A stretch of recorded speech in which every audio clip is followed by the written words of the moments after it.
So this is Mikey Beats, the best producer you've never heard of.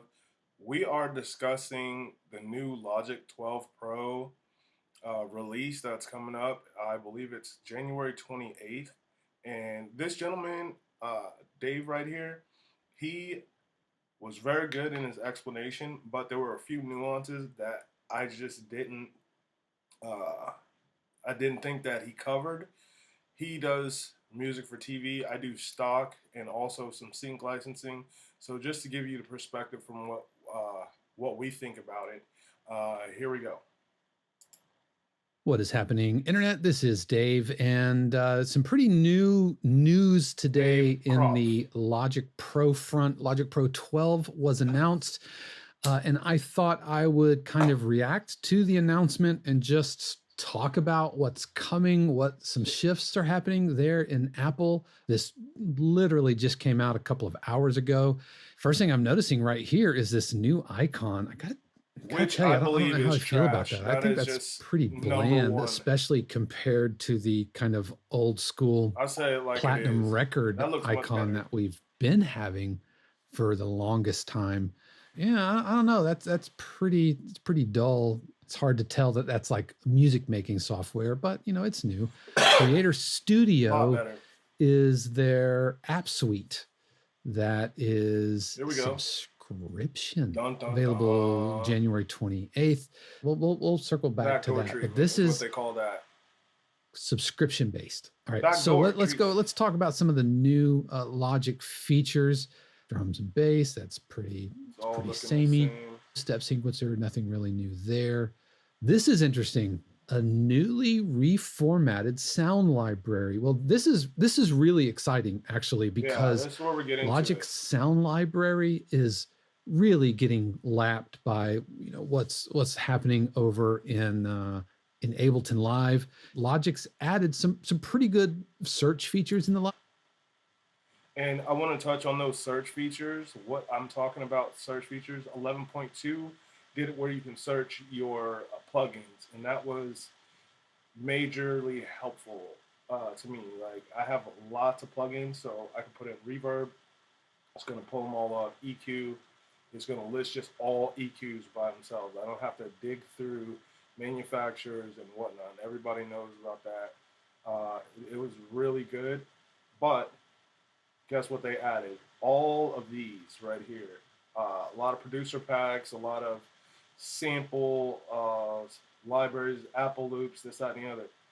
In the sync space, in the stock music space, the companies I work for and I contribute to their libraries, they specifically say no Apple loops, no Apple sample, nothing, and they specifically say Apple amongst others, but they list Apple specifically. So this doesn't do anything for me specifically if I was going to get the new software for that. library, but it's kind of uninspired, and it can be really tough just hunting through nest after nest after nest of sound. So this is interesting that they brought over some artists, some producer packs, some artwork. Okay, all right. See if there are any kind of new sounds. So that's the Sample Alchemy, which we've seen before. Quick Sampler, Drum Machine Designer, that's the same. Alchemy, Retro Synth, that's the same. All right, so those are kind of all the same.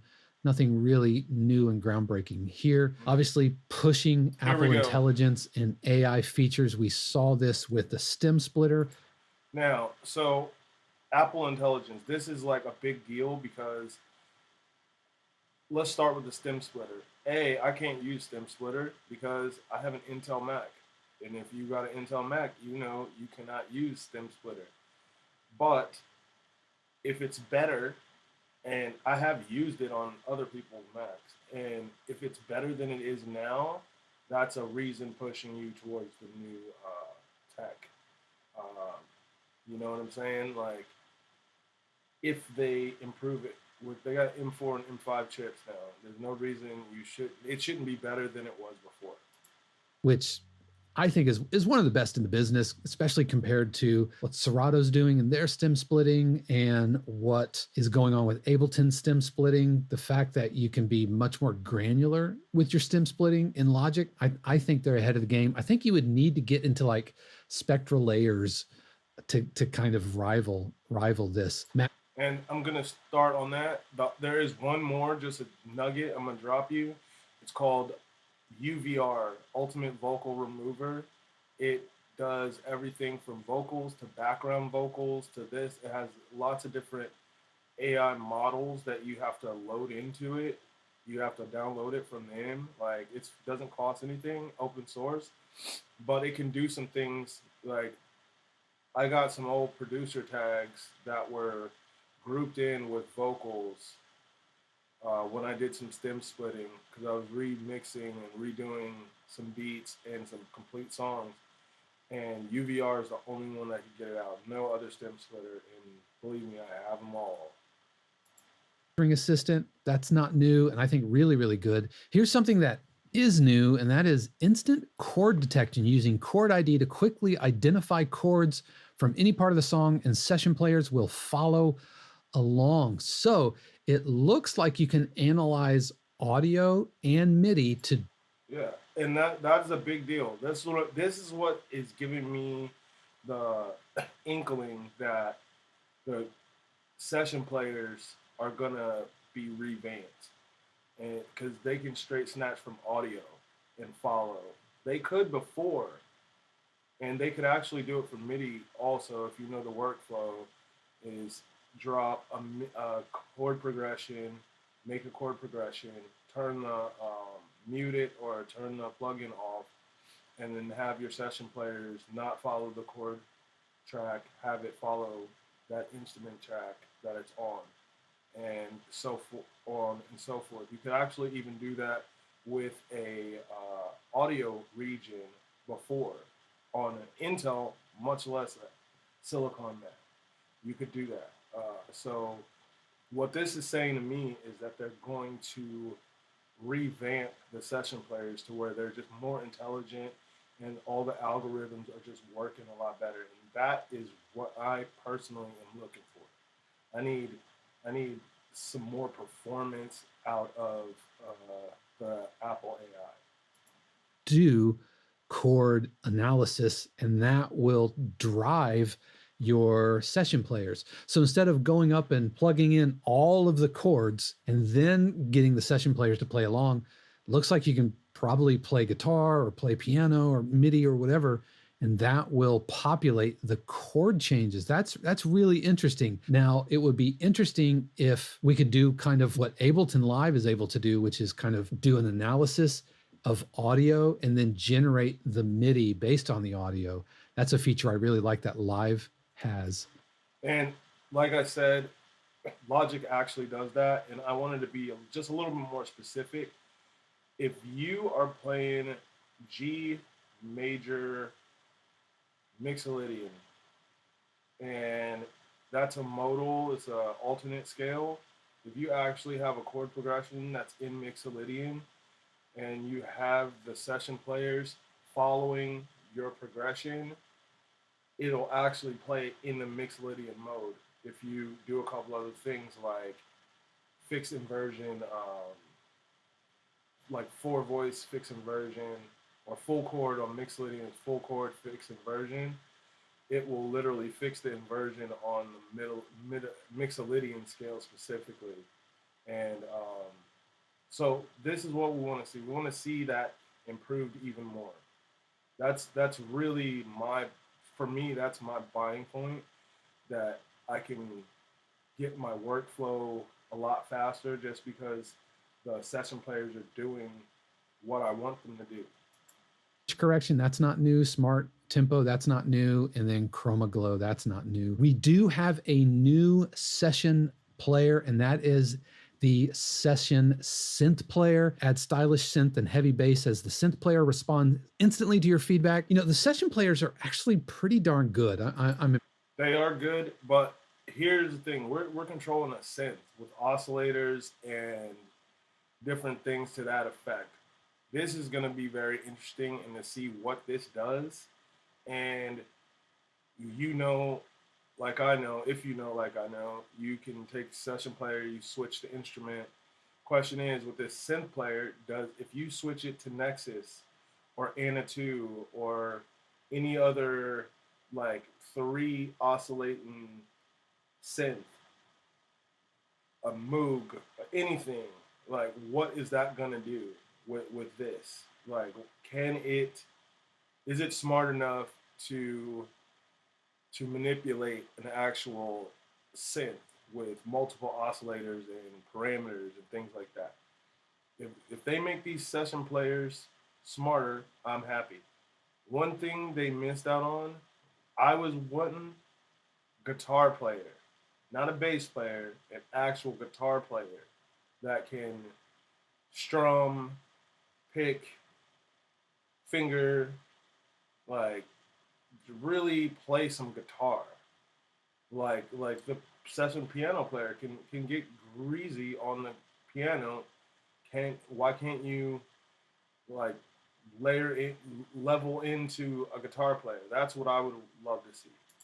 Impressed with them, and I like the ability to bring session players in, change the instruments around to get really creative with it. I think that's cool. It'll be interesting to see how this is executed using the synth player. Looks like it has the retro synth kind of dialed up here on the screenshot. But if the piano player and bass player is any indication, I think we're going to be in pretty good shape. I would like to see them expand these session players because I think there's definite room for improvement here. There are no audio samples or anything here, but the session synth player, that is something that is new. Flashback capture, that looks like capture recording. Quick swipe comping. If they will add comping to MIDI takes, I would really, really appreciate that. Flex pitch, live loops, getting the groove. I don't know if that's like groove tracks and that kind of thing. Okay, let's not skip over that. Get your groove. Easily record and edit MIDI performances. Transform a loose performance into one that locks into the groove while preserving the original feel. So what they, in my mind, what they're saying is it isn't just some quantized type of thing. You can actually it'll keep a groove to it. It won't be just lock it in, snap it to every beat or bar. It'll actually intelligently analyze the groove of the track, and it will randomize and it'll fit it to your groove. That could be quite interesting. Main stage. If you don't know what main stage is, it's essentially a live performance wrapper over the Logic Pro engine for folks in musical theater, or if you're playing live, then it's really fantastic. Interesting to see main stage getting kind of some. Interesting to see it, but does nothing for me. I don't perform live at anything, anywhere. It's just not for me. It's not a reason I would upgrade or buy the new Logic.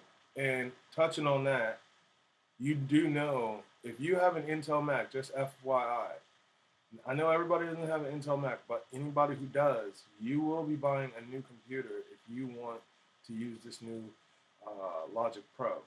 And that's about it. You just can't use it. So new computer is required. On the Logic Pro page.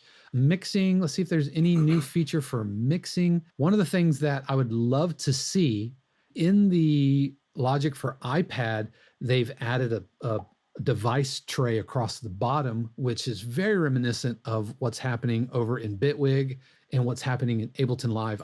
And this, I give it this. This would be sick.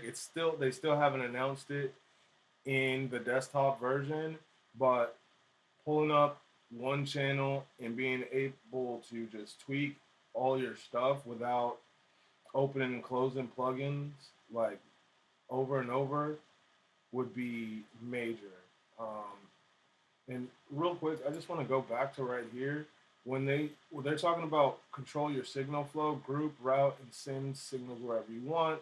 Use track stacks to organize tracks and make your mixes come alive with dynamic automation. This doesn't look like Logic 11, their signal flow and their buses, their sends, this, that, and the other. So it's telling me that they probably did something that could be pretty cool with this, and I'm hoping to see something like really good with that.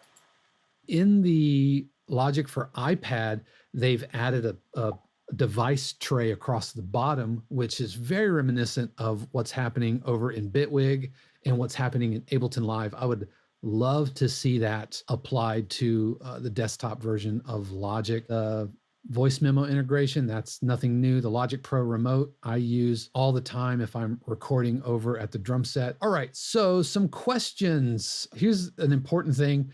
Logic Pro, how much will it cost? Logic Pro for Mac is available as a standalone app because now they are offering a subscription. So for the first time, Logic is available for desktop as a subscription. That makes me really nervous. But knowing that you can buy this for $200 kind of takes the sting off of that a little bit. Is there any difference between the subscription or one-time purchases? Logic Pro and Mainstage have all the same features, whether they are subscription or one-time purchases. Okay, all right. So to be honest, not a ton new. And if this is being called Logic 12, I feel like there needs to be more at stake than what we've got here, other than a new icon, an updated sound library, and a new session player. Let's check out Apple Creator Studio. This is bundling all of these apps for one subscription. As far as the cost, $12.99 per month or $129 per year after a free trial. Student and educators, which would be me, $3 a month or $30 a year. Gotta tell you, as somebody who's been kind of on the fence about Final Cut Pro, this is kind of exciting. I'm excited about that. And it looks like you can also share it across family plans. So that's cool.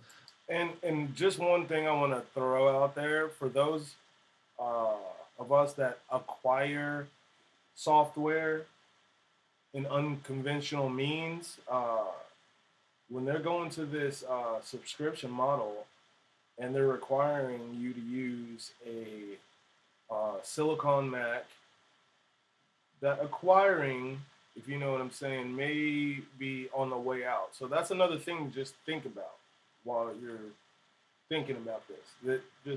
That's one thing. But then we look at this. If you are a new subscriber, like, yeah, I use Final Cut also, but $129 a year does not sound right. I can get a student discount, so that wouldn't be that bad. But if you don't know a student, that you can get that .edu email address, or you can't, if you're not a student, that $129 to get Logic and Final Cut doesn't really sound good at all, because most people aren't going to use Mainstage at all. They're just going to use Final Cut and they're going to use Logic. We got another feature coming out that looks kind of cool, but you know. The apps that you get, Final Cut Pro, this is tempting for me, paying a subscription, $30 a year for Final Cut Pro. But considering it's $199, the educator discount, after 2 years, you're now upside down on that. Unless they change their philosophy of free upgrades, I'm still not quite sure. All right, so that's Final Cut. Pixelmator Pro, I'm guessing it's kind of a Canva type of a Photoshop type of an app. Could be good for like YouTube thumbnails or... That might be based on like Final Cut.